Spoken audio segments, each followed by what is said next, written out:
Today on the A Game, we've got a packed show for you, and it all starts with highlights and reaction from App State's loss to Georgia over the weekend. Later on, we'll recap men's soccer and volleyball from the weekend. All that and more right now on the A Game.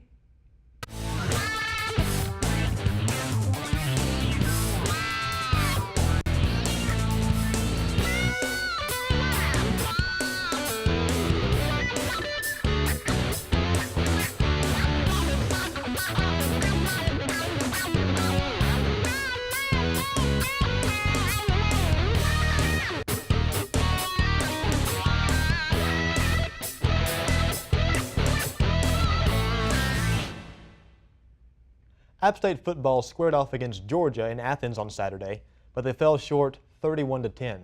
Ashley Smith was there and has the story from Sanford Stadium. Starting in the first quarter on a 2nd and 15, Georgia quarterback Jacob Eason runs to the Appalachian sideline and is pushed out of bounds by defensive lineman number 92, Mike Stout. Eason does leave the game with a knee injury that allowed freshman quarterback Jake Fromm to enter the game for the Bulldogs. Early in the second quarter, Fromm makes his second passing touchdown to number 6, Javon Wims, to stretch the Georgia lead 14-0. On the Appalachian drive in the second quarter, quarterback Taylor Lamb sails a ball downfield to Ike Lewis, who makes the catch over the Georgia defender. On the replay, you can see Lewis make the catch again. This play made the number 1 spot on ESPN's top 10 plays this weekend. With 6 minutes left of the fourth quarter, Fromm throws his first pick into the hands of defensive back Desmond Franklin, who runs the ball upfield to the 23-yard line for Appalachian. The interception set up the 25-yard run for Lamb, which gets the Mountaineers on the scoreboard for the first time with about 5 minutes remaining in the fourth quarter. Lamb is now 11 touchdowns away from breaking the record held by quarterback Armani Edwards. App would get one more time on the offensive side, getting a field goal to make the final score 31-10. App is looking forward to playing Savannah State this weekend at home.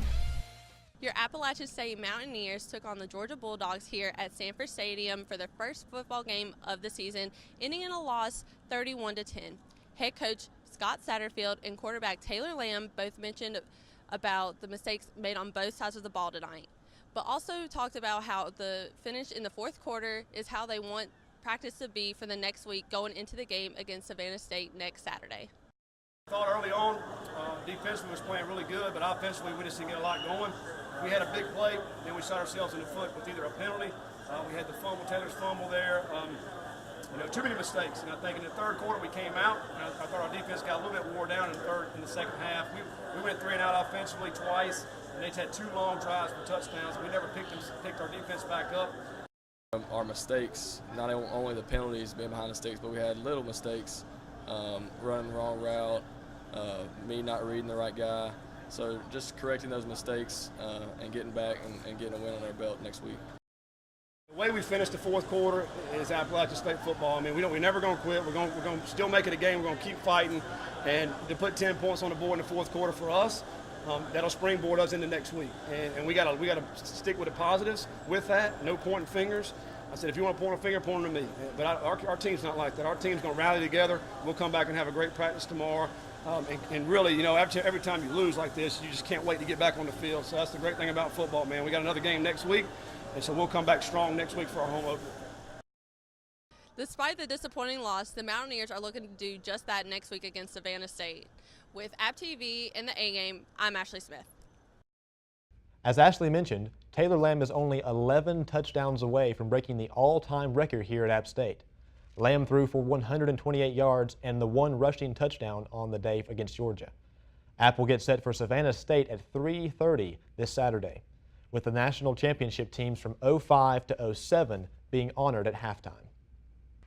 When we come back, former App State football player turned college football analyst Desmond Reed joins us to break down the App UGA game.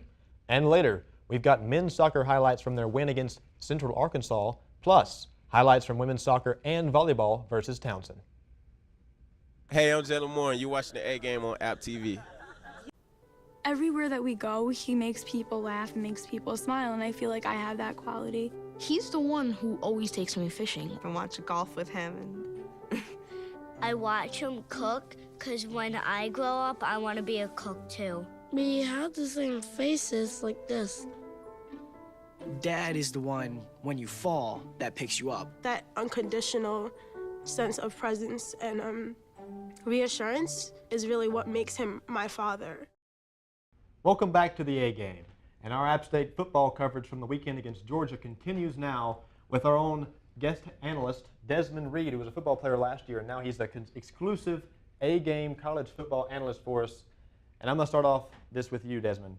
You were there for the press conference. You saw the highlights. You were there inside the locker room for what Coach Satterfield said to the team.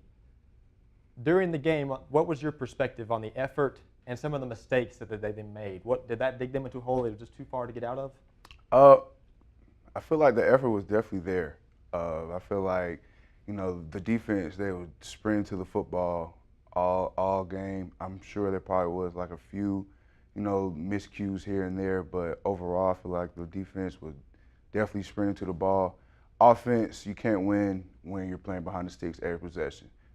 We all know that 15-yard penalties don't really help winning at all, and I just feel like kind of dig yourself in a hole with those mistakes that we usually don't make, and that's what drug us to 31-10. You mentioned defense's mistakes, but early in the first quarter, they had Georgia going 3 and out multiple times before the quarterback switched because of Jacob Eason's injuries. Do you think that slowed the defense down, or what's your take on that? I feel like when Jacob Eason did go down, yes, they came in with the backup quarterback and whatnot, but there also was a 15-yard penalty when Marquand Stouts pushed him out of bounds. So that kind of killed the momentum a little bit, and then 11 come in, and then now they got the running game going, and now they throw a deep ball deep. So it was a lot that all happened right before the first quarter. So it was a lot that kind of killed App momentum. But I feel like if we didn't make those little mistakes, if we get off the field on that long third down and give T. Lamb like great field position at the 48 or the 50, I feel like we kind of would have picked up the momentum a little bit. So switch gears now. We'll change to the offensive side of the ball. Jalen Moore, 13 carries for 38 yards. Obviously, that's not the goal that the team wants him to have. That's not the goal he wants to have. What did you see from him? What did he do wrong or differently, and how can he change that going into Savannah State? See, Jalen Moore, he really didn't do much wrong. It really wasn't much he could do. Kirby Smart, here at Georgia, they do a great job at, filling each gap up with their front seven. I feel like they have the best front seven probably this year in college football, if you ask me. With the two 10 towers, 7 and 17 on the edge. I feel like, it wasn't really much that App could really do, especially when they're plugging up each hole. And T. Lamb usually uses legs a lot, and I didn't really see it that much against Georgia. And you bring up Taylor Lamb. He did have a few good runs. He had the long run that got past the 50, but then got brought back, and then the run for our touchdown. But other than those two major runs, what was he doing just differently than a normal game in the Sun Belt or even the Camellia Bowl? You definitely should have stick with it. App, we definitely power ourselves off of the running game, either with the quarterback or with the running back. So I feel like T. Lamb, yes, the first play was a great run. First long run, that was a great momentum swing for App and whatnot. And I feel like if you would have, kept going with the running game a little bit more, take it down and pull it down and run when on those third downs a little bit more. I really think that those plays that he usually make, as far as in the Camellia Bowl or even going back to the Tennessee game, I really like those plays. He kind of left those out there against Georgia. So essentially, just tweak a few things here and there on both sides of the ball, play a little sharper, don't make as many mistakes. And we have to remember, too, it was a 31-10 loss against Georgia, but this is still the same team that was picked to win the Sun Belt. So there's not like, oh, this is the end of the world. Just get back on track, fix a few things in practice, and they'll be right back where they need to be, correct? Yes, this is still the team to beat in the Sun Belt, hands down. Georgia, they're a top SEC team. They're ranked 15 in the country. We also started the season with a few rankings, but we all know that doesn't matter when the season starts. So, but App, I still predict them, you know, to come out on top in the Sun Belt, just to make those little few tweaks and whatnot, and I think they'll be back rolling. All right, so we've got a couple highlights now we want to show you. And we looked at these earlier, and these are a couple of things that Appalachian did correctly in this game that they need to get back to. So what do you see from this first play? This first play, I just see, you know, Coach Woody defense, this App D just hustling to the ball like they normally do. Good play by Dez Franklin, number 6. He's really coming along. I think Coach Salone and them they're doing a great job with him as far as getting him to actually know what he's doing out there and got him really playing fast. So and he also got a pick in the game, so that was also pretty good for him. And here's another one. You see the defense, as soon as the ball's snapped, they recognize what's happening, and you see 4 to 5 guys tackle the ball right there. So that's exactly what you want to see, correct? Yeah, it was led by the junkyard of the D-line, and the junkyard is what we're going to call it, the junkyard. Yeah, I like that. Yeah, the junkyard. So the D, they're always gonna keep fighting to the end of the bell. Coach Woody, he always pride off of that. You know, even at practice, if he don't think they're running to the football, he's blowing the whistle. They're hitting wherever sideline, wherever corner he tell them to run to. They're running, sprinting to it and sprinting back, and we're gonna run it until he gets to the way, you know, he feels like we're capable of. So the defense definitely kept it going. And in the press conference afterwards too, Coach Scott Satterfield mentioned nobody's pointing fingers at anybody, but if somebody needs to point a finger, point it at me. He's taking the blame for some of the things that happened on the field. And one of the questions that was asked during the game was the defensive backs for Appalachian State might be a little too small, but what you were saying is that what they can do with their athleticism, they can get to the ball and make plays kind of like this one, where you see the ball snapped and the defensive back's able to break up the play before they get to a touchdown. Yeah, it was a great breakup by Tay Hayes on that. You see him right there, pretty excited about that.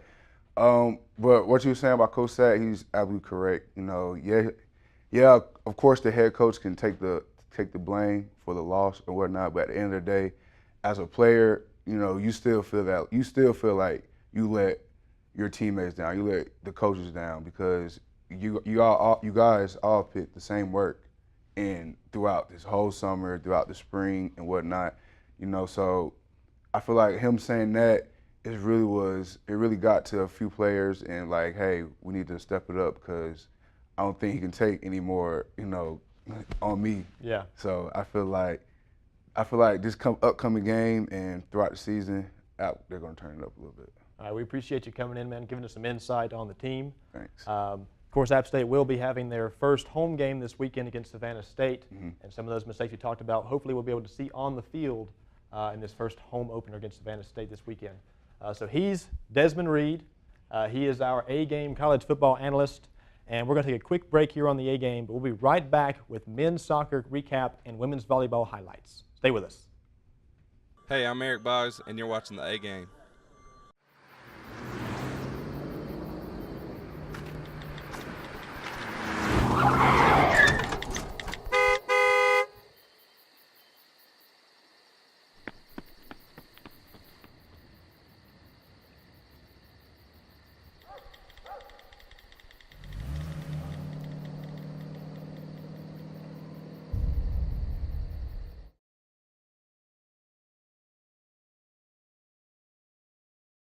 Welcome back to the A-Game. The men's soccer team faced Central Arkansas in the Fog Friday night. The Mountaineers won 2-1 with freshman Juan Hernandez scoring his first 2 goals of his career to help get the win. Hernandez's first goal came from the assist of Reed Honeycutt at the 44-minute mark in the first half. The Bears made 7 attempts at a goal, but Jake Chaston was able to make a stop to 6 of them. The junior goalie's 6 saves is his personal best. During the second half, Hernandez's other goal came from the assist of Mark Frogner with just under 7 minutes to play. After the win Friday, this has been the best 3-game start since the 2015 season. Head coach Jason O'Keefe spoke about his freshman Juan Hernandez's performance.